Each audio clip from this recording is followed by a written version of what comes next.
July August আন্দোলনের রাজধানীর চাংখারপুলে শিক্ষার্থী ৬ হত্যা মামলার অভিযোগ গঠনের শুনানি আজ। এ নিয়ে আরো জানাতে সরাসরি যুক্ত হচ্ছেন আমাদের সহকর্মী মিজান আহমেদ। আমরা কথা বলবো তার সাথে।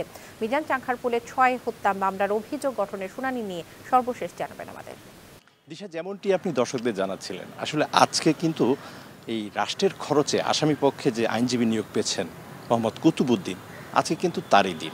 তিনি কিন্তু বিচারপতি মোহাম্মদ গোলাম মর্তুজা মজুমদারের নেতৃত্বে ৩ সদস্যের যে আন্তর্জাতিক অপরাধ ট্রাইব্যুনাল ১ রয়েছে, সেই একে আজকে আসামিদের অভিযোগ থেকে অব্যাহতি চেয়ে যে আবেদনটি তিনি ইতিপূর্বে করেছেন এবং আজকে লিখিতভাবে করে সে বিষয়ে তিনি আজকে শুনানি করবেন। এবং সেক্ষেত্রে তিনি অনেকগুলো যুক্তি হয়তো তুলে ধরতে পারবেন এবং সেই যুক্তির যদি কথা বলতে হয় সেক্ষেত্রে অভিযোগ গঠনের বিষয়টি চলে আসে। শিয়া বাটার ও ভিটামিন ই সমৃদ্ধ লিলি হালাল বিউটি সোপ, তারুণ্যময় উজ্জ্বল ত্বকের জন্য। আপনি জানেন যে এই মামলায় কিন্তু তদন্ত করতে সময় লেগেছে ৬ মাস ১৩ দিন।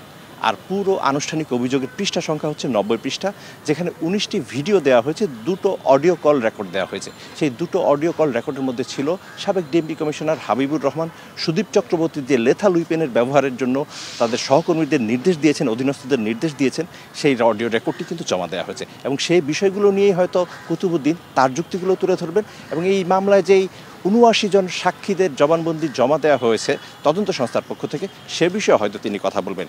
এবং তার উপস্থাপনের পরই হয়তো আসলে চিফ প্রসিকিউটর কিছু কথা বলবেন। তারপরে কিন্তু এই অভিযোগ গঠনের বিষয়ে পরবর্তী যে সিদ্ধান্ত, সেই সিদ্ধান্ত আন্তর্জাতিক অপরাধ ট্রাইব্যুনাল থেকে নেওয়া হবে।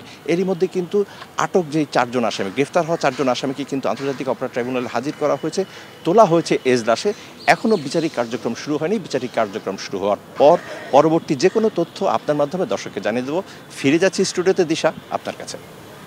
ধন্যবাদ আপনাকে মিজান।